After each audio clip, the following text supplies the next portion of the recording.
और कहीं ना कहीं आप भी लोगों से मिलेंगे तो उनके जो 10 साल का जो कार्यकाल था आज लोग याद कर रहे हैं कि चौधरी भूपेंद्र सिंह हुड्डा के जो बतौर मुख्यमंत्री के 10 साल के कार्यकाल थे उसे लोग गोल्डन एरा कहते हैं। एक तरक्की थी हरियाणा, प्रति व्यक्ति निवेश में, प्रति व्यक्ति आय में, और तमाम जो एक मापदंड होते हैं, गुंडागर्दी से यहाँ पे लगभग खत्म हो चुकी थी। एक इजीली एक्सेसिबल चीफ मिनिस्टर हमें मिला था जो कभी भी किसी से भी मुलाकात की जा सकती थी। तो जो पक्की नौकरी थी, पक्की नौकरी और नौकरी में हर वर्ग के लिए जो आरक्षण की व्यवस्था थी उसको इस सरकार ने पक्की नौकरी खत्म करके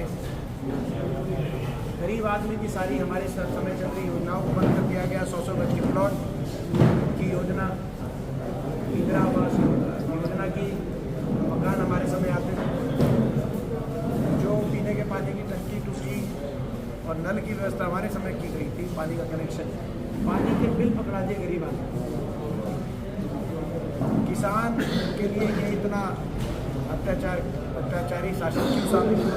ये हमारे प्रश्न इस तरह के प्रश्न हैं। जो खेलों में नंबर 1 हरियाणा था, आज वो नशे में नंबर 1 हरियाणा क्यों बन गया?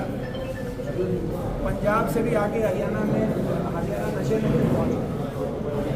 10 साल की सरकार के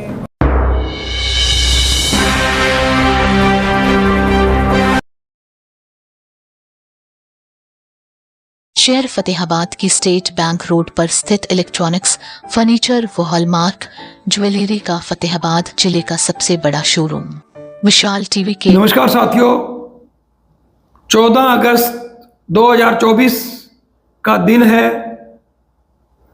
13 अगस्त 2024 को फतेहाबाद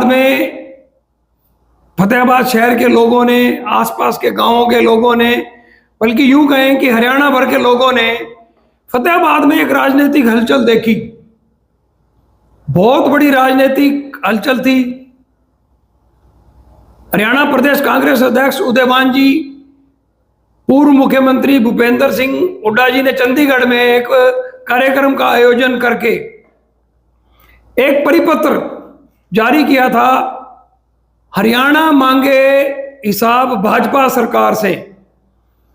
उसी कड़ी में 32वीं, कल दीपेंद्र हुड्डा जी फतेहाबाद में थे, उन्होंने खुद बताया, रोहतक के सांसद दीपेंद्र हुड्डा ने बताया कि उनका यह 32वां कार्यक्रम हरियाणा मांगे हिसाब भाजपा सरकार से आयोजित हुआ। आप लोगों ने सोशल मीडिया पर देखा होगा, आज सुबह के शाम के अखबारों में भी पढ़ेंगे और पढ़ भी चुके होंगे। एक बहुत ही शानदार आयोजन, जिसे एक सफल आयोजन कहा जा सकता है, जोशीला सफल आयोजन अनाज मंडी के शेड के नीचे हुआ। रोहतक से सांसद दीपेंद्र हुड्डा सबसे पहले राम सेवा समिति धर्मशाला में पहुंचे। एक बहुत ही शानदार प्रेस कॉन्फ्रेंस, पत्रकारों, मैं खुद पत्रकार हूं, बहुत सारे पत्रकार थे, बड़ा शानदार एक आयोजन था राम सेवा समिति के कक्ष में। पत्रकारों ने खुल के प्रश्न पूछे, दीपेंद्र हुड्डा ने एक एक प्रश्न का बड़ी बेबाकी से जवाब दिया। उसके बाद अनाज मंडी में एक जनसभा हुई। जनसभा में जोश इस कदर था कि मंच से लोगों को नीचे बैठाने के लिए सारा प्रबंध थे, एक व्यवस्था करनी पड़ी।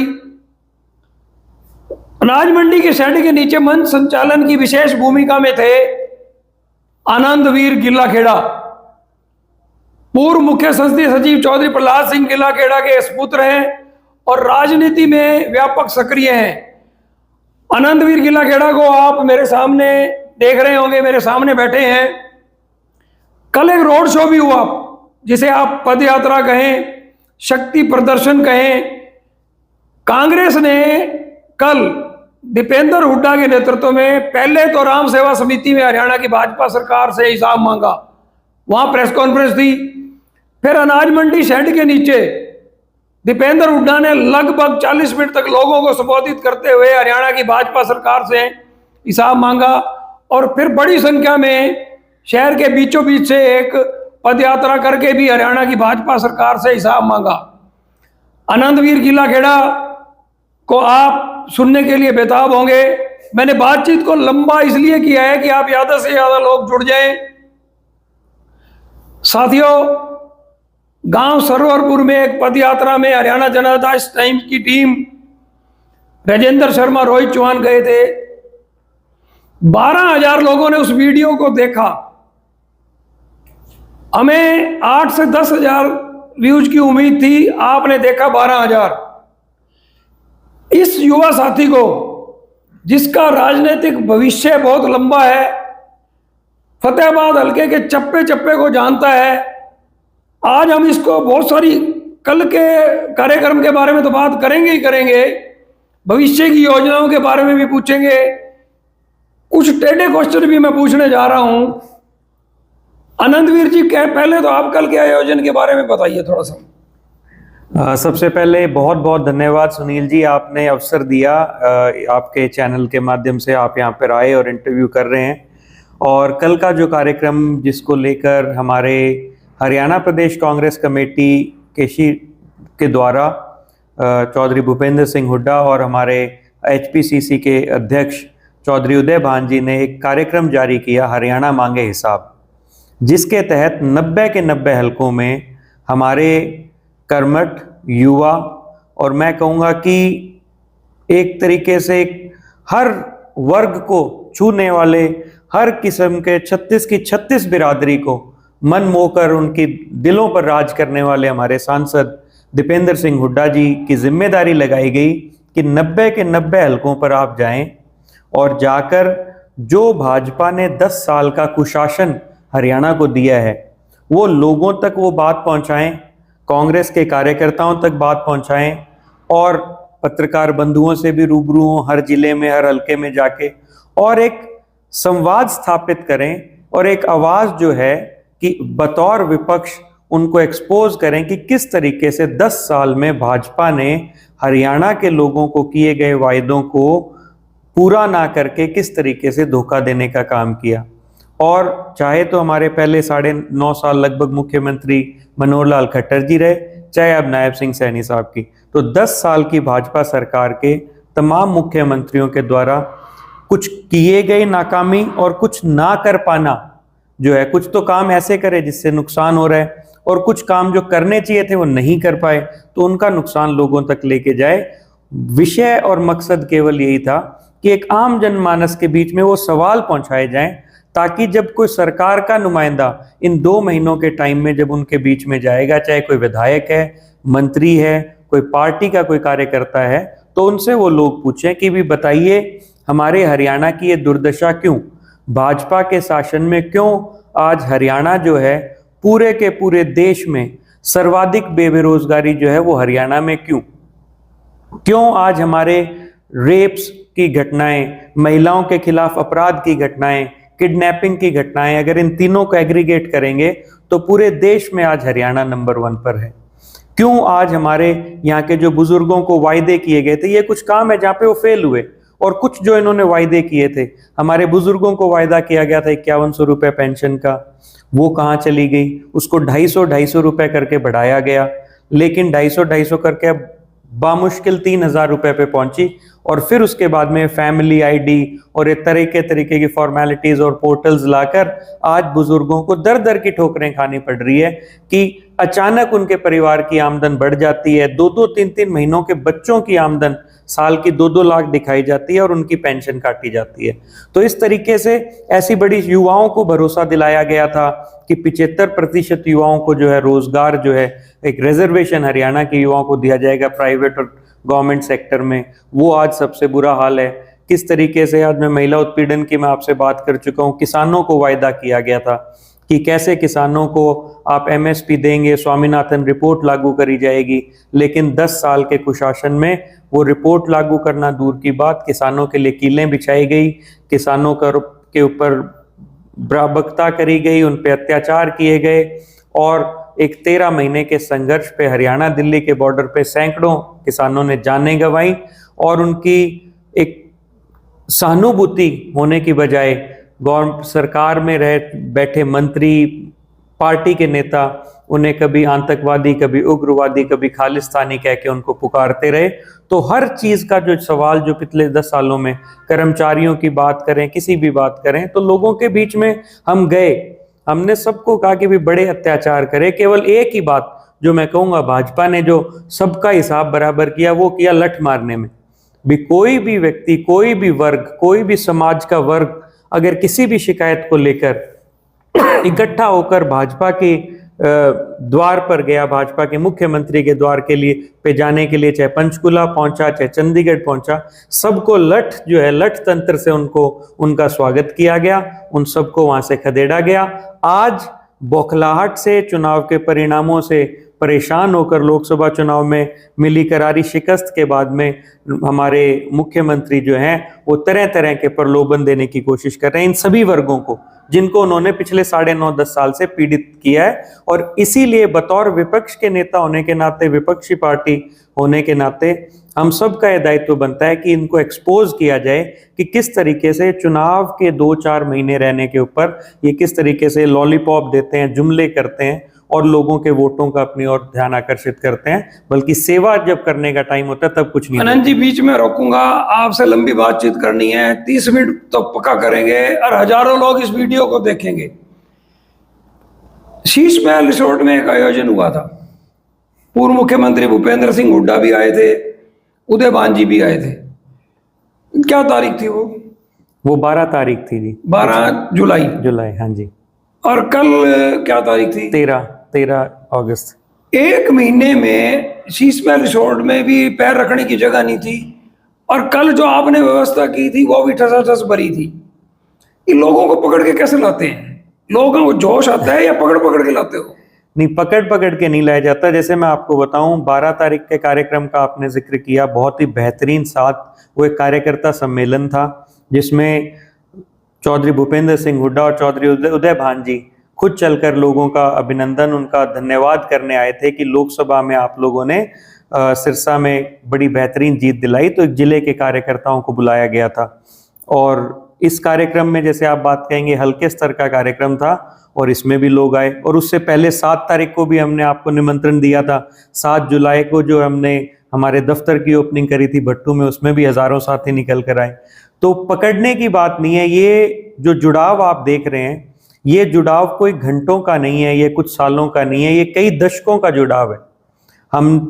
हमारे परिवार ने, मेरे पिता ने राजनीति में बड़े उतार चढ़ाव देखे, लेकिन ये जो जुड़ाव इन लोगों के साथ में है, इनको आज हम कार्यकर्ता नहीं कहते हैं। मैं अक्सर उनको बोलता हूं कि कार्यकर्ता, केवल अगर मैं उन्हें कार्यकर्ता शब्द से नवाजूंगा तो उनकी जो डेडिकेशन है उसको मैं कम करूंगा, उनके प्रति जो रिस्पेक्ट है, मैं बतौर उन्हें हम एक परिवार का सदस्य मानते हैं और उतनी ही इज्जत उनकी मैं करता हूं। आनंद, मैं यही प्रश्न पूछूंगा, इसी से जुड़ा हुआ है। हाँ जी। प्रहलाद सिंह गिल्लाखेड़ा आपके पिता हैं? हाँ जी। दड़पा कला से भी चुनाव लड़ते थे। हाँ जी। मैंने चौधरी बंसीलाल के शासन काल में, मेरे को जहां तक याद पड़ता है, गांव पीली मंदौरी में हाँ जी ऊंट नचाए थे। हाँ जी। बड़ा गजब मैंने शो देखा, शक्ति देखी। हाँ जी। विधायक भी बने। हाँ जी। निर्दलीय विधायक बने। निर्दलीय विधायक बनना बहुत बड़ी बात है। हाँ जी। एक बैनर में तो वोट भी होते हैं। प्रहलाद सिंह गिल्लाखेड़ा को ना सबसे सॉफ्ट लीडर माना जाता है। कहीं आपकी कमजोरी तो नहीं साबित हो रहा? जैसे पिछले 2 चुनावों में भी लोग ना भी सामने वाला नेता कोई गड़बड़ कर जाता है, छल प्रपंच कर जाता है, प्रहलाद को क्यों भूल जाते हैं लोग? देखिए जी, इतना लंबा जब आपका राजनीतिक करियर हो जाता है तो बहुत सी बारी क्या होता है कि जैसे एक लंबे करियर में क्या है, ये अप्स एंड डाउन पार्ट हो गए। कमजोरी मैं नहीं समझूंगा कि कोई कमजोरी है। पिछले जो खास तौर पर अगर आप 2 चुनावों की बात करें, उन दोनों 2014 और 19 में एक लहर पूरे के पूरे प्रदेश के अंदर बीजेपी की रही। अगर मैं फतेहाबाद इन पर्टिकुलर की बात करूं तो इन फतेहाबाद कॉन्स्टिट्यूंसी को अगर आप देखेंगे, जब से नया परिसमन लागू हुआ है, जब से नया परिसमन बना है, आज तक यहाँ पे कोई कांग्रेस का विधायक नहीं बना। चाहे 2009 में मेरे पिता बने तो निर्दलीय के तौर पर बने, उसके बाद में 2014 और 2019 और अब 2024 का लगभग 20 साल हो जाएंगे इस परिसंबंध में 4 चुनाव होने हैं। उससे अगला संभवतः जो चुनाव होगा 2029 में, वो फिर से एक नया परिसंबंध बन चुका होगा। तो ये एक लास्ट अपॉर्चुनिटी है, एक लास्ट विंडो है। और जिस तरीके से कई बारी कोई हल्के की एक डेमोग्राफिक, एक कास्ट की एक सिस्टम इस तरीके से बन जाते हैं कि मोमेंटम बनता है जी। और कहीं से भी किसी भी तरीके से मैं अपने पिता को कमज़ोर नहीं मानता, ना हमारे कार्यकर्ताओं को कमज़ोर मानता हूँ। इसमें कोई दो राय नहीं है कि चुनाव के 10-15 दिन में बहुत से पड़पंच, बड़े षड्यंत्र और बड़े कारनामे किए जाते हैं। कभी सट्टा बाजार चलाया जाता है, कभी पैसा चलाया जाता है, कभी और सी चीज़ें हैं। और बहुत सी बारी आप देखेंगे कि उस 15-20 दिन के, 30 दिन के शोर शराबे में हम अक्सर जो है लोग मेन मुद्दे से भटक जाते हैं। तो आनंद जी, मैं यही आपसे पूछूंगा, इसी रिलेटेड प्रश्न पूछूंगा। सारे जवाब आपके आगे यही चलते रहेंगे, आपके मन की बातें लोगों के सामने जाएंगी, हम भी टटोलेंगे। पिछला चुनाव हुआ विधानसभा का, 75 पार का नारा दिया, मीडिया मैनेजमेंट हुई, सारी चीजों को आप समझते हैं। मैं किसी की आलोचना नहीं करवाने के लिए यहाँ आया, लेकिन एक प्रबंधन कहीं ना कहीं ये नजर आया कि पिछले चुनाव में कांग्रेस बटी हुई थी, 75 पार के नारे ने भाजपा को फिर सत्ता तक पहुंचा दिया। हालांकि क्लियर तो मैंडेट था ही नहीं था जी, जुगाड़ सरकार बनी। अब भी लोकसभा में 400 पार का नारा था, बड़ा प्रचंड लेवल पे प्रचार हुआ, चैनलों पे देखा, मैं भी एक पत्रकार हूं। वो भी फिर एक जुगाड़ सरकार बनी, बहुमत क्लियर नहीं आया। तो क्या आप देखते हैं भी कांग्रेस, अलग अलग नेता प्रचार करते हैं, उससे नुकसान हो जाता है, या जनता के सामने कोई भ्रमजाल प्रस्तुत कर दिया जाता है, भ्रमित हो जाती है जनता को भ्रमित किया जाता है जी। ये जो दौर, जिस दौर से हम गुजर रहे हैं सुनील जी, ये दौर जो है ये मार्केटिंग का है। इसमें आप देखेंगे कि जो दिखता है वो बिकता है। इस प्रक्रिया के ऊपर सारी चीजें चलती है। और आज मार्केटिंग इतना बड़ा एक पार्ट बन चुका है। वो पहले मार्केटिंग प्रोडक्ट्स की हुआ करती थी, लेकिन आज एक लीडर जो है, एक पार्टी जो है, वो अपने आप को मार्केट करती है और एक एज अ प्रोडक्ट अपने आप को बेचने की कोशिश करती है। तो इसी तरीके से, जैसे अगर आप 2019 के विधानसभा चुनाव की बात करेंगे, जहां 75 पार का नारा बीजेपी ने दिया, चाहे अब मौजूदा 2024 में चुनाव संपन्न हुए उसमें 400 पार का नारा, तो चर्चा जो है वो चुनाव में बहुत बड़ा रोल प्ले करती है। और भाजपा कोशिश करती है कि हम चर्चा में बने रहें। और एक अभी भी इस चीज से मैं इत्तेफाक नहीं रखता, इस चीज से मैं दुर्भाग्य भी मानता हूं कि बहुत बारी एक आम जनमानस अपने वोट की ताकत को खुद कम आंकने लग जाता है कि यार ये सारे बोल रहे हैं तो ऐसा ही होगा। और बहुत बारी जो ये मीडिया मैनेजमेंट है, सोशल मीडिया मैनेजमेंट है, और आज तो आपको जान के हैरानी होगी कि भी लोगों को भी बाकायदा भेजा जाता है। जैसे सटोरी है तो ये सट्टा कम लगाते हैं, सब ये बिजनेस बन गया है। पहले जाके नव बात लेके आते थे, अब वो लोग जाके बात दे के आते हैं कि फलां बंदे के ये भाव चल रहे हैं, इस पे कोई शर्त लगाएगा तो बता देना। तो वो बेसिकली उनका मकसद है उस बात को फैलाना। तो अभी क्या है कि अभी बड़े इन सारी सौदेबाजी के अंदर जो है अल्टीमेटली जो सबसे बड़ा लॉस होता है वो लोकतंत्र को सही तरीके से समझने वाले व्यक्ति को होता है, जो हैरान होता है कि बहुत बारी कुछ ऐसी सरकारें रिपीट हो जाती है, जैसे हरियाणा में हुआ कि जो जन विरोधी थी। 2014 से 19 का सफर भी भाजपा का कोई बहुत ज्यादा लोकहित का नहीं रहा था, लेकिन 2019 में बहुत से लोगों के, और उस सबसे बड़ा दुर्भाग्य उन नेताओं के कारण मैं कहूंगा कि जो हवा देख के भाग जाते हैं, उनकी कमजोरी के कारण जनता को भी खामियाजा भुगतना पड़ता है कि जैसे ही लगता है कि एक जन विरोधी सरकार का वापस से सरकार आ रही है या कोई इस तरीके से प्रचार किया जा रहा है, इस तरीके से जैसे पिछली बारी आप देखेंगे बहुत से लोग, नेताओं ने होड़ मची थी भाजपा ज्वाइन करने की, क्योंकि उनकी हवा थी। और मैं लोगों को अक्सर कहता हूं, मैं कहता हूं कि आपको चिंतित होने की कोई जरूरत नहीं। आज कांग्रेस की तरफ सारे आ रहे हैं, मैं कहता हूं कोई चिंतित होने की जरूरत नहीं। इन्हें नेता ना समझ के मौसम वैज्ञानिक है। बहुत से लोग जो हैं वो मूव करते हैं और लोगों को इस बात का ऐसे होता है कि यार ये सारे भाग्य तो कुछ ना कुछ तो कारण होगा कि वो हमसे कुछ ज्यादा जानते होंगे। भाई आज इतने बड़े बड़े नेता, कोई एमएलए रहा हुआ है, किसी ने कई चुनाव लड़े हैं, अगर यही भाग के जा रहे हैं तो जरूर कुछ ना कुछ उसमें खास बात होगी। और कोई भी पार्टी हो, किसी को भी अगर कोई भी पार्टी का अगर नेता आएगा, आज भाजपा का नेता आएगा कि जी मैंने कांग्रेस ज्वाइन करनी है, तो वो कहेंगे कि आइए, हमारी पार्टी का माहौल बन रहा है।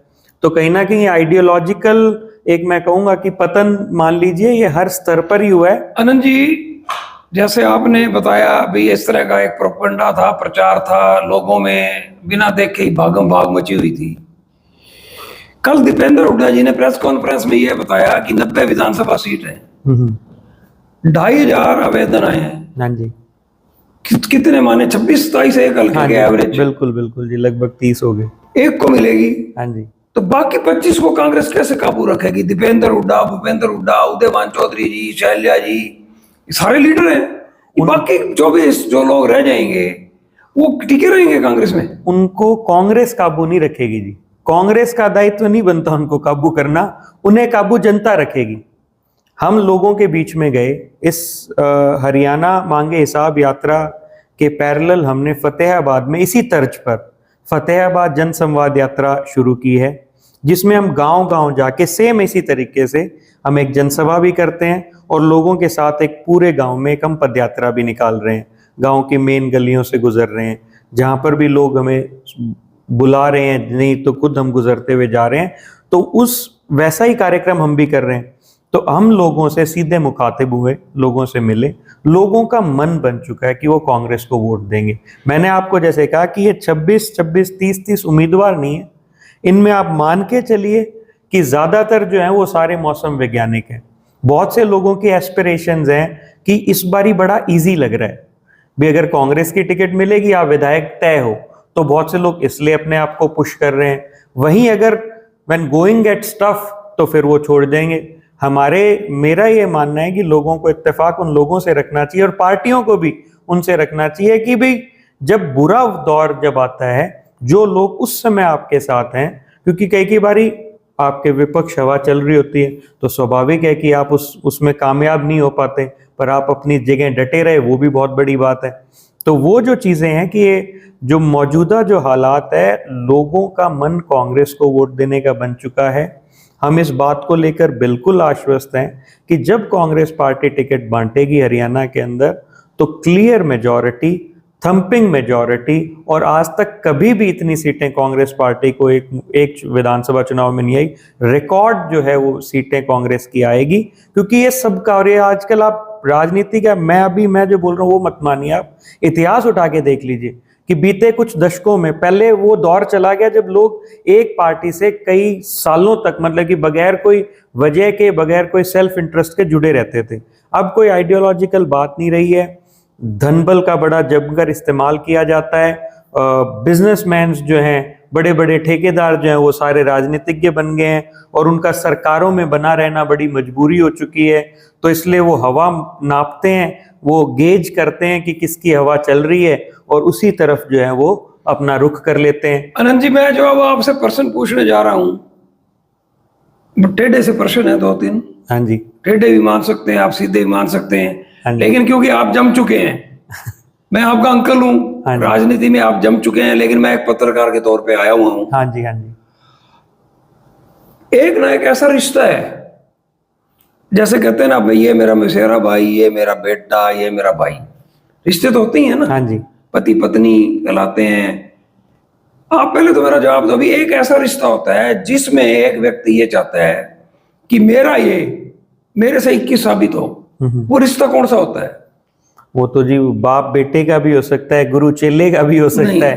हाँ जी, गुरु नहीं चाहता, गुरु नहीं चाहता। आज की व्यवस्था में ना चेले, वो कहते हैं ना, गुरु गुड़ रह गया और चेला शक्कर हो गया, गड़बड़ हो जाए। चेले गड़बड़ करते हैं। हाँ जी, आपने जो पहला प्रश्न ठीक दिया कि एक बाप ही यह चाहता है हाँ जी, कि उसका बेटा 21 साबित हो। हाँ जी, आजकल विसंगतियां हो गई, भाई भाई को भी नहीं चाहता। हाँ जी, मैं आपको स्पष्ट बताऊं कि भाई भाई को भी नहीं चाहता, इस तरह की विसंगतियां खड़ी हो गई हैं। अब मैं आपसे ये पूछने जा रहा हूं कि क्या आपके पापा चाहते हैं कि आनंद चुनाव लड़े? बिल्कुल। मेरे को तो पिछली बारी भी इनफैक्ट पापा ने बोला था कि अगर दाव लगे तो तेरे को लड़ा दें, कोई दिक्कत नहीं है। मैंने कहा जी लड़ा दो। तो 2019 में भी वो तो तैयार थे। आप कितने साल के हो गए हो? मैं 38 का जी। तो आप तो तैयार है काम। हाँ जी, अब आप ये बताओ भी, आपने जो ये आवेदन मांगे गए, हाँ जी, 10 अगस्त तक थे आवेदन, हाँ जी, तो आपने आवेदन किया है? बिल्कुल, हम दोनों ने किया जी, पापा ने भी किया अच्छा, है, पापा ने भी किया है। हाँ जी। तो अब प्राथमिकता क्या है? देखिए जी, परिवार की अंदर की बातें बताओ अब। बिल्कुल एकदम घरेलू और बात नहीं आप बताओगे तो आपका इंटरव्यू बड़ा सीट जा रहा है, तो नहीं, गड़बड़ होएगी। फिर कहेंगे भाई आनंद है ना, नेताओं वाले गुण आगे बात को टालता है, करता है। पारिवारिक कोई बात नहीं है जी। पारिवारिक जो बड़ी क्लैरिटी इस बात को लेकर है, हर, जैसे आपने कहा, हर पिता चाहते हैं कि भी मेरा पुत्र जो है वो आगे जाए, और ठीक उसी लाइन में पापा भी चाहते हैं कि भी अच्छा मौका है तो बिल्कुल जाना चाहिए। मेरी एक बतौर बेटे होने के नाते मेरे को हमेशा ये लगता है कि भी इतना लंबा करियर पापा कर रहा है तो मैं चाहता हूं कि वो जीत पे खत्म हो। सेवा मैंने करनी है, जिम्मेदारी मेरी है, लोगों से मैं खुद जाके वोट मांगूंगा और ये कह के मांगूंगा कि आपको कोई भी काम है। पहले जब पापा विधायक बने थे मेरी उम्र थोड़ी कम थी, तजुर्बा नहीं था, राजनीतिक कोई ज़्यादा जानकारियां नहीं थी। अब जो है कि हम थोड़े बहुत लोगों को भी जानने लगे, हालात को भी जानने लगे, और पॉलिटिक्स में और लोगों से संवाद भी हमने बड़ा स्थापित कर लिया है। तो अब ऐसे लगता है कि हम आज लोगों को मैं एश्योर कर सकता हूं कि आपको कहीं और देखने की जरूरत नहीं है। आप वोट चाहे मेरे को दें चाहे मेरे पिता को दें, सेवा करने के लिए हमेशा मैं तत्पर रहूंगा। क्यों, एक और जो स्वार्थ जो मेरा है, जो वो शहर के लिए ज्यादा बड़ा स्वार्थ है कि पापा सीनियर होने के नाते आज हर कोई ये कहता है कि अगर चौधरी भूपेंद्र सिंह हुड्डा जी की कैबिनेट बनती है तो उनमें उनको जगह मिल सकती है।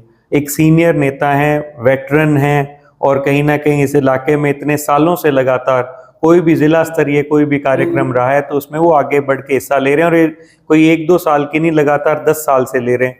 तो 2-3 कारण है। एक सबसे बड़ा मेरा व्यक्तिगत कारण कि उन्हें मिले, क्योंकि वो आज एक रिटायरमेंट के करीब है अपनी राजनीति, तो हाई नोट पे खत्म करें। दूसरा मेरा जो स्वार्थ है वो इस बात का है कि आज शहर है, जो हमारा इलाका है, वो बहुत ज़्यादा पीछे जा चुका है। अगर कैबिनेट में जगह मिलती है, अगर उस वहाँ पे बर्थ मिलता है तो वो अपने इलाके के लिए कुछ ज़्यादा काम कर पाएंगे विधायक के नाते। और उसके अलावा जो इन दोनों जो कारण हैं ये ऐड होते हैं। लेकिन मेरे पिता की अगर आप व्यक्तिगत तौर पर इच्छा समझेंगे तो वो बहुत, उनको और ज़्यादा खुशी होगी कि अगर मेरे को टिकट मिलेगी, मेरे को मौका मिलेगा और मेरे को कामयाबी मिलेगी। आनंद जी, एक ना जैसे जमीनी धरातल पे हम लोग देखते हैं, मेरे को भी 38 साल हो गए पत्रकारिता करते हुए। मैं भट्टू कला में भी, जब आप लोगों ने चौधरी प्रहलाद सिंह किला खेड़ा ने अपना दफ्तर खोला, मैं गया, मैंने लोगों से बातचीत की, बहुत सारे गांवों के लोग मिल गए। हाँ जी। मेरे को 6 गांव के लोग नहीं मिले, कोशिश भी नहीं होती हमारी कोशिश होती कुरेदें, अलग अलग गांवों के लोग मिले। तो हमें ये हुआ भी प्रहलाद का जलवा कायम है। बट खुश नहीं कर रहा हूं मैं आपको, मैं आपसे स्पष्ट बताऊं, कोई मेरे हाथ में तो टिकट है नहीं। हाँ जी। टिकट तो आपको कांग्रेस ने देनी है। बिल्कुल। वहां भी ठीक था। शीश महल रिसोर्ट में भी कार्यक्रम जिला लेवल का था मेरे ख्याल, धन्यवाद का। हाँ जी। वो भी ठीक था। आपका कल का प्रोग्राम तो बहुत ज्यादा व्यवस्थित था, मैं आपको स्पष्ट बताऊं। हाँ जी। आप मंच संचालन कर रहे थे, बहुत ज्यादा व्यवस्थित था। ग्राउंड जीरो पे तो आप पास हैं। अब कांग्रेस ना, मैं देखो दावेदार बहुत हैं। हाँ जी। कोई नाराज हो जाएगा।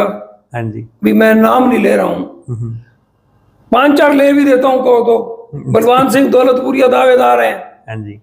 विनीत पुनिया दावेदार हैं, डॉक्टर शिवाज दावेदार हैं, अनिल जानी भी दावेदार हैं, सुभाष बिश्नोई भी दावेदार हैं, चितवन गोदारा भी दावेदार हैं। मेरे को और लोगों का नाम नहीं पता, लेकिन आपको तो पता होगा कितने लोगों ने फतेहाबाद से अप्लाई किया है, ये जानकारी है आपको? नहीं जी, मेरे को कोई नंबर्स नहीं पता है। 15 लगभग मेरे को लगता है लोगों ने कब अप्लाई कर दिया होगा। हाँ, हो सकता है जी, किया होगा। उन 15 में से 14 को छोड़ के आप लोगों को ही टिकट क्यों दी जाए? प्रहलाद और आनंद का प्रश्न नहीं है। हाँ जी। 14 वो फेल पॉलिटिशियन है, या उनका जनाधार नहीं है, या आपका जनाधार ज्यादा मजबूत है, भी आपको ही कांग्रेस टिकट क्यों दे? आज जी, जैसे मैं ना किसी की निंदा नहीं करना चाहता कि भी आपने कहा कि भी उनको क्यों नहीं, उनको सेलेक्ट करने के लिए देखो सारे अपने अपने लेवल पर अपनी मेहनत करके उन्होंने सबने कुछ ना कुछ अपने लिए नाम बनाया है, और सारों की मेहनत अभी भी जारी है। क्योंकि पॉलिटिक्स को मैं जर्नी मानता हूँ, उसमें कोई डेस्टिनेशन नहीं है। और मैं खुद के लिए व्यक्तिगत तौर पर मैं हमेशा मानता हूँ कि इस सफ़र को एंजॉय करना है। मैं ये इस बात को लेके हमेशा से प्रिपेयर्ड हूँ कि अगर मेरा 30 इयर्स का पॉलिटिकल करियर है उसमें ज़रूरी नहीं है मैं 6 बारी विधायक बनूंगा जब भी लड़ूंगा, उसमें 2 बारी बन सकता हूँ, 4 बारी हार सकता हूँ, पर मैंने अपने आप को प्रिपेयर किया कि मैं इस जर्नी के लिए तैयार हूँ। तो उस कंटेक्स्ट में अगर मैं बात करूँ तो सबका अलग अलग अपनी जर्नी है, सबके अलग अलग अपने सफ़र हैं। क्यों आज हम कांग्रेस टिकट के बाकी सभी दावेदारों के मुकाबले अगर हमें कहेंगे हमें कांग्रेस पार्टी टिकट क्यों दे, तो उसका सबसे बड़ा कारण जो है वो वफादारी है कि बीते इतने 2 दशकों से जब से हरियाणा विकास पार्टी का कांग्रेस में विलय हुआ, 14 अक्टूबर 2004 को हरियाणा विकास पार्टी जो है वो कांग्रेस में विलय हो गई थी। 2003 में आपको याद है कि मेरे पिता ने पहले दड़बा से इलेक्शन लड़ा करते थे, चौधरी बंसीलाल के रिक्वेस्ट पे, सुरेंद्र सिंह जी के रिक्वेस्ट पे फतेहाबाद आकर हमने बाई इलेक्शन लड़ा चौटाला साहब की सरकार में। उसके बाद से फतेहाबाद में सक्रिय राजनीति हमने करी। 2004 में विलय हुआ, 2005 में जब विधानसभा चुनाव आए, पापा ने टिकट के लिए आवेदन किया तो उनको डिनाई की गई टिकट। उन्होंने भी ये समझा कि अभी अभी बामुश्किल 1 साल ही हमें पार्टी में हुआ है, 8-9 महीने हुए हैं, तो आज ही अगर हम टिकट क्लेम करते हैं या दावा पेश करते हैं तो हो सकता है कांग्रेस को वो ना गवारा हो। कांग्रेस की पिछली टिकट पे लोकसभा बाई इलेक्शन में दूड़ाराम जी लड़े थे, उनको मिल गई, और चौधरी भजनलाल जी की अच्छी चली थी तो इसलिए उनको मिल गई। तो फिर भी जो सफ़र है हमारा जारी रहा। 2009 में चुनाव पापा ने जो है केवल और केवल लोगों के आग्रह पर, जो समर्थक थे उन्होंने कहा कि ये पॉलिटिक्स का हाई टाइम है, ये करो या मरो है, या तो आप आगे इलेक्शन लड़िए या इस चीज़ से पीछे हट जाइए। जब 2005 में भी जब दूड़ाराम जी पहली बारी विधायक बने थे, मेरे पिता ने पार्टी की वफादारी करते हुए एक एक वोट अपना, जो भी उनके साथी सहयोगी थे, सारों का सारों 100% सहयोग चौधरी दूड़ाराम जी को दिया। और बहुत से राजनीतिक जानकार, कोई पत्रकार साथी भी होंगे जो अपने राजनीति की जानकारी, वो कहते थे कि आप तो अगर इनको वोट दिलवा दोगे, ये जीत गए, तो फिर आपको किस तरीके से कामयाबी मिलेगी, अगली बारी फिर इनको टिकट मिलेगी। तो पापा की मेरे को उस समय भी बड़े अच्छे से बात याद है। पापा कहते थे कि भी मैं अपनी लाइन अलग से बनानी जानता हूँ, मैं किसी की लाइन काटने वालों में से नहीं हूँ। अगर मेरे में काबिलियत हुई तो 2009 में चाहे टिकट लेके आऊं, चाहे इलेक्शन लड़ूं, लोग मेरे को विधायक बना देंगे, पर मैं वायदा खिलाफी नहीं कर सकता, किसी के साथ रह के उसकी पीठ पे छुरा नहीं घोंप सकता। तो 2004 से लेके अब 24 आने को है, केवल 15 दिन हम लगभग जो चुनाव 2009 में लड़े, केवल उन 15 दिन में हम कांग्रेस पार्टी से अलग हुए, सस्पेंड हुए, और उन 15 दिनों के अंदर ये कह के पापा आए थे कि जी मैं इलेक्शन जीत रहा हूँ। शकील अहमद जी उस समय हमारे पार्टी के प्रभारी थे, मोहसिना के दुबई जी थी, उन सब से मिलके पापा ने आग्रह किया था कि अगर आप मेरे को टिकट देंगे तो ये कांग्रेस की सीट में, कांग्रेस की झोली में सीट आ जाएगी, नहीं देंगे तो दूड़ाराम जी ये चुनाव हारेंगे। मेरे को करना ये होगा कि मेरे को निर्दलीय जीतना पड़ेगा, निर्दलीय चुनाव लड़ूंगा, जीतूंगा, फिर जीत के आपके पास वापस से आप ही के पास आऊंगा। पापा को भी टिकट ऑफर हुई, जैसे पिछली बारी कुछ लोगों की टिकट कट जाती है, दूसरी पार्टी में चले जाते हैं। पापा को भी हजका ने टिकट ऑफर करी, लोकदल ने आगे बढ़कर किया कि भी आप लड़ना ही है तो हमारी टिकट पे लड़ें, तो पापा ने उसको स्वीकारा नहीं। पापा ने कहा कि मैं इंडिपेंडेंट रहूंगा, ताकि एक नदी जिस तरीके से एक धरा अलग हो जाती है, नदी से वापस जाके नदी में मिल जाती है, तो क्या मैं भी उसी तरीके से वापस से कांग्रेस में समाहित हो जाऊंगा। तो 20 साल की जो हमारी वफादारी है कांग्रेस पार्टी के प्रति, उतार और चढ़ाव में, वो हमें इन बाकी सभी उम्मीदवारों से ज्यादा, मैं कहूंगा कि भी अलग एक क्वालिटी या यूएसपी जिसको हम कहते हैं, वो हमारी यूएसपी है, वफादारी पार्टी के प्रति, लोगों के प्रति और लोगों के मुद्दों के प्रति। कि 10 साल ऐसे नहीं कि हम हाथ पे हाथ धर के बैठे रहे। दीपेंद्र हुड्डा जी का कोई ये पहला कार्यक्रम नहीं था, हम पहले भी दीपेंद्र हुड्डा जी को इन शहर में लाते रहे हैं, जनसभाएं करते रहे हैं, कार्यकर्ता सम्मेलन करते रहे हैं, वो चाहे भुन्ना में हो, फतेहाबाद में हो, भट्टू में हो, गाँव में हो, यात्राएं हो, कितने ही, मतलब कि 10 साल के अंदर अंदर मेरे को लगता है कि सिरसा और हिसार दोनों लोकसभाओं में सबसे ज्यादा अगर कहीं कार्यक्रम हुए हैं चौधरी भूपेंद्र सिंह हुड्डा जी के, दीपेंद्र हुड्डा जी के और कांग्रेस के कोई क्यूमुलेटिव कार्यक्रम है तो सबसे ज्यादा फतेहाबाद में हुए। तो हमने पार्टी की बड़ी निष्ठा से सेवा करी है और इसीलिए हम अपने आप को इनसे अलग मानते हैं। अनंत जी 3% रह गए मेरे अब, हालांकि मैं कोई लिख के नहीं आया हूं, लेकिन अब इसको इंटरव्यू को समाप्त भी करना है। हाँ जी साथियों, हरियाणा जनादेश टाइम्स को आपने बुलंदियों पे ले जाना है, ये तो तय कर रखा है आपने। आज की हम रिपोर्ट देख रहे हैं, कल की देख रहे हैं, आप हजारों उसकी संख्या में देखते चले जा रहे हैं। आनंदवीर किला खेड़ा से मैं 3 प्रश्न अब पूछने और जा रहा हूं। आनंद जी, आपने बड़ा स्पष्ट कह दिया भी हमारी वफादारी को देखिए, कांग्रेस के प्रति हमारे समर्पण को देखिए, हाँ जी, और हमें टिकट दीजिए और लोगों की इसकी गई सेवा के देख लिए। इस बात में कोई किंतु परंतु नहीं है। आपका दावा इस लिहाज से बड़ा मजबूत है। कुमारी शैलजा यहां से चुनाव लड़ी, आनंदवीर प्रहलाद मेरे को हर जगह नजर आते रहे, चुनाव प्रचार में हर जगह नजर आए, सारी चीजों में नजर आते रहे। शीश महल रिसोर्ट में एक कार्यक्रम हुआ और कल भी एक कार्यक्रम हुआ। हाँ जी। कांग्रेस टिकट के एक प्रमुख दावेदार हैं पूर्व विधायक बलवान सिंह दौलतपुरिया, वो आपके आयोजनों में क्यों नहीं आए, जबकि आप तो उनके साथ शैलजा जी के लिए वोट मांगते रहे हो? वो जी देखिए, वो क्या कहते हैं ना, वो कुछ तो मजबूरियां रही होगी, यूं ही कोई बेवफा नहीं होता वाली बात है जी। कि अब उनकी खुद को ये जो सवाल है ये उनके लिए बड़ा एप्ट है। हमें, हमारा फर्ज होता है निमंत्रण देने का, हमने उनको जानकारी मिल गई, उसके बाद में वो व्यक्तिगत तौर पर उस चीज़ में शामिल नहीं होना चाहते, उसकी चॉइस है। मैंने जैसे आपको बताया कि भी हमारा जो कार्यक्रम है, शैलजा जी के इलेक्शन में हम नजर आए क्योंकि वफादारी हमारी जो है वो कोर कॉम्पिटेंस है। भी अगर हम कांग्रेस के, बतौर कांग्रेस के नेता इस जगह रह रहे हैं, एक हमारी एग्जिस्टेंस कांग्रेसी नेता के तौर पर है, तो अगर कांग्रेस का उम्मीदवार यहाँ पर आएगा तो उसकी डट कर हम मदद अनंत जी, करेंगे। इसी के बीच में मेरा क्वेश्चन है, मैं ना कांग्रेस टिकट के जिन जिन लोगों ने अप्लाई किया है, मैं उनकी लिस्ट लेने की कोशिश करूंगा। शायद गुप्त तो ना भी पता लगे, लेकिन पता भी लग जाता हाँ, है, मिल ही जाएगी जी। भी सारी चीजों में भी किसको किसने दावा किया हाँ है। जी। मैं सबसे मिलूंगा और पूछूंगा, तो वो ये कहेंगे कि हमें निमंत्रण ही नहीं दिया गया। क्या आपने निमंत्रण दिया इन लोगों को? विनीत पुनिया, बलवान सिंह दौलतपुरिया, हरियाणा, अनिल जानी, डॉक्टर श्रीवास्तव तो खैर साथ थे, बड़े जोर शोर से जुटे हुए थे। ये जो कार्यक्रम है जी, ये हरियाणा प्रदेश कांग्रेस कमेटी द्वारा स्वीकृत और उनके द्वारा चलाया जा रहा है। बकायदा इसके कोऑर्डिनेटर्स बनाए गए हैं, हर हलके के लिए कोऑर्डिनेटर को नियुक्त किया गया है, और जिन कोऑर्डिनेटर्स को क्या दिशा निर्देश दिए गए थे वो बीते कुछ दिन पहले जब है दीपक बाबरिया जी ने खुद आदेश जो है वो जारी करे। गुड़गांव एक मीटिंग थी, मेरे को भी बतौर कोऑर्डिनेटर जिम्मेदारी दी गई है कालांवाली हलके की, जहाँ पे 23 तारीख को दीपेंद्र हुड्डा जी आ रहे हैं, तो उस कार्यक्रम को भी हमें करवाना है। तो हमारे को जिम्मेदारी दी गई है कि आप दूसरे हलकों में जाएं और आप वहाँ के सारे नेताओं को, तो जो यहाँ पे लोकल जो पॉलिटिशियंस हैं जो कांग्रेस से जुड़े हुए हैं, उन तमाम नेताओं की डिटेल जो है वो दीपक बाबरिया जी की टीम के पास है। वो उनको संपर्क करते हैं, बाकायदा प्रेस कॉन्फ्रेंस की जाती है, उन्हें बुलाया जाता है कि भी इस चीज़ में आइए।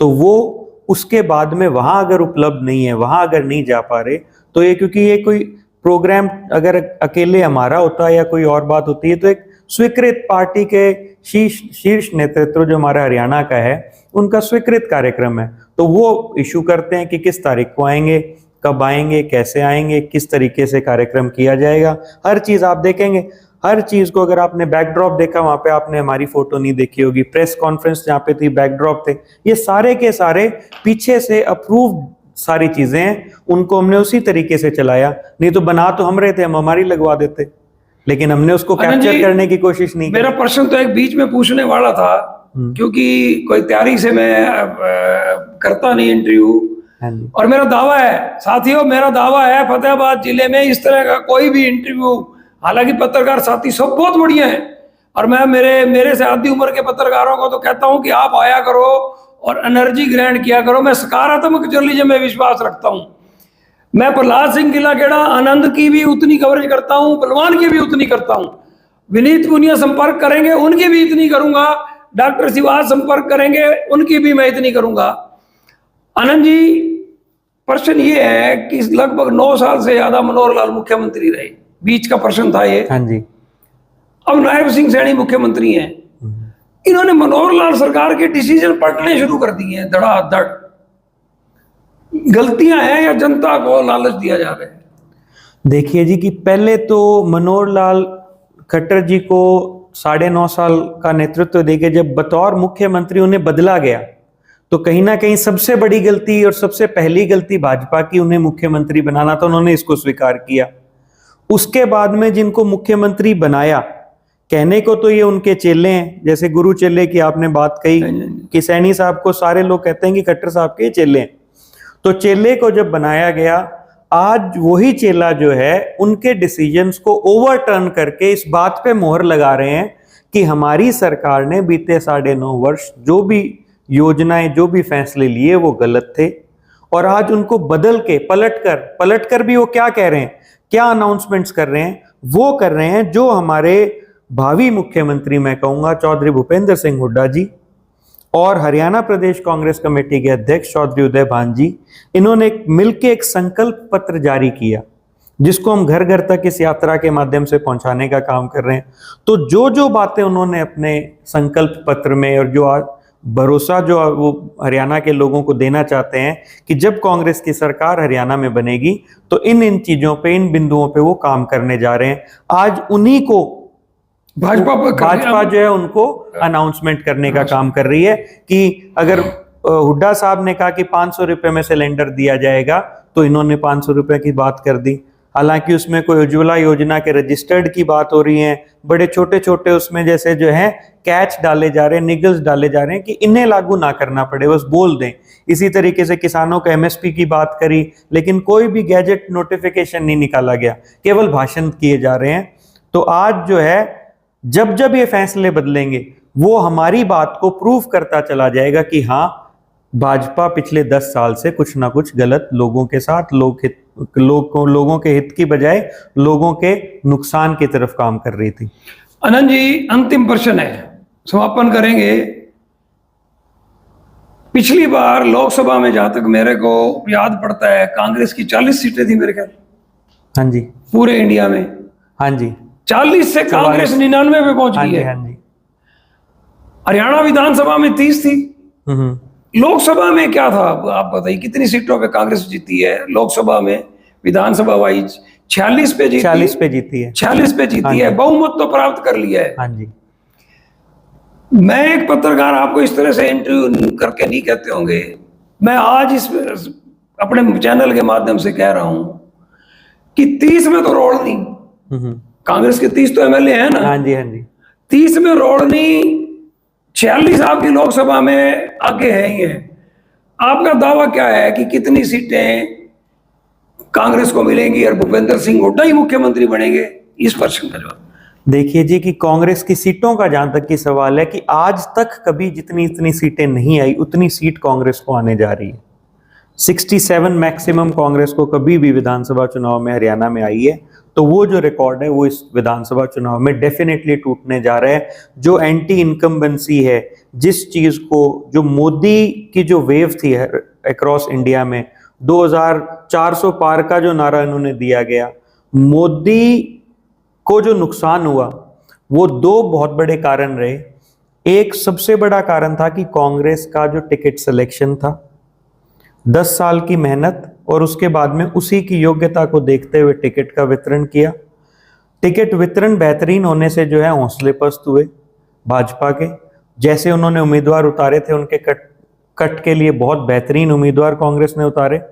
और उसके बाद में क्योंकि यहाँ पे 4-6 महीने के बाद में इलेक्शन होता है, तो एक बहुत बड़ी एंटी इनकम्बेंसी मौजूदा भाजपा के सरकार के प्रदेश स्तर के ऊपर चल रही थी, जिसका खामियाजा मौजूदा सरकार ने, केंद्र की सरकार ने भी उठाया है। लेकिन जो मेन जो गुस्सा था, मेन जो नाराजगी थी, जो पोर्टल्स हैं जो हर व्यक्ति को डायरेक्ट इफेक्ट करते हैं, कोई प्रॉपर्टी आईडीज हैं, पोर्टल्स हैं, जो कोई पेंशन को लेके धक्के खाए जा रहे हैं, जो क्राइम रेट जो बढ़ रहा है, जो नशा फैल रहा है, ये सारे मुद्दे हैं, ये स्टेट रिलेटेड सब्जेक्ट्स के हैं।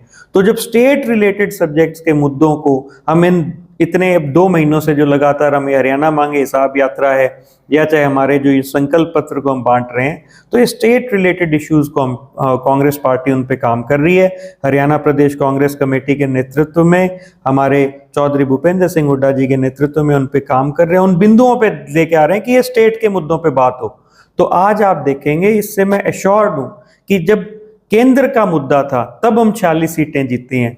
आने वाले समय में विधानसभा चुनाव में मुद्दा लोकल होगा, स्टेट लेवल का मुद्दा होगा, जहां पे भाजपा सरकार बहुत ज्यादा जो है उसके भाजपा के विरुद्ध एक हवा चल रही है, नाराजगी है, तो उसको उसके सामने उस जो तूफान कांग्रेस का आने जा रहा है उसके सामने भाजपा कहीं नहीं नजर आएगी।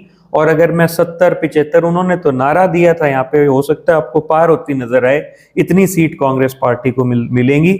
और मुख्यमंत्री का जो आपने सवाल किया था कि आज हरियाणा के अंदर बीते 10 वर्षों में सबसे ज्यादा अगर किसी ने मेहनत करी है, सबसे ज्यादा ऑन ग्राउंड अगर आप मेहनत किसी ने करी है, तो वो हमारे युवा सांसद बड़े भाई दीपेंद्र सिंह हुड्डा जी ने करी है, जो कि चौधरी भूपेंद्र सिंह हुड्डा की गाइडेंस में लगातार चलते रहे। एक उम्र के चाहे किसी भी पड़ाव पे चौधरी भूपेंद्र सिंह हुड्डा हों, उन्होंने लगातार 10 सालों से लोगों के साथ संवाद स्थापित रखा है।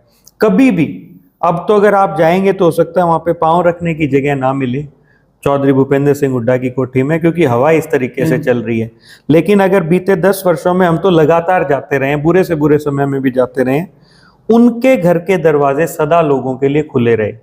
और वो किसी भी ने भी कोई शिकायत लेके गया, कोई प्रॉब्लम लेके गया, तो उन्होंने इमीडिएटली उसके निवारण का काम किया। तो 10 साल वो बतौर उन्होंने एक अपनी जिम्मेदारी विपक्ष की निभाई। अब चाहे तो घर पे बैठे थे तब भी वो लोगों के काम आ रहे थे, और लगातार पार्टी का कोई भी कार्यक्रम है जन जन तक जाकर उन्होंने रैलियां करके, चाहे हरियाणा, चाहे जो विपक्ष आपके समक्ष के कार्यक्रम भी कुछ साल इन्होंने लगातार चलाए, चाहे अब कोई भी कार्यक्रम, अब जैसे हरियाणा मांगे हिसाब की बात हो, कोई भी ऐसे अनगिनत कार्यक्रम, कोई दलित पंचायतें पूरे देश में हरियाणा में करी गई, किसान पंचायतें हरियाणा में करी गई, अलग अलग वर्ग को छूने के। और कहीं ना कहीं आप भी लोगों से मिलेंगे तो उनके जो 10 साल का जो कार्यकाल था, आज लोग याद कर रहे हैं कि चौधरी भूपेंद्र सिंह हुड्डा के जो बतौर मुख्यमंत्री के 10 साल के कार्यकाल थे, उसे लोग गोल्डन एरा कहते हैं। एक तरक्की थी हरियाणा प्रति व्यक्ति निवेश में, प्रति व्यक्ति आय में, और तमाम जो एक मापदंड होते हैं, गुंडागर्दी से यहाँ पे लगभग खत्म हो चुकी थी। एक इजीली एक्सेसिबल चीफ मिनिस्टर हमें मिला था, जो कभी भी किसी से भी मुलाकात की जा सकती थी।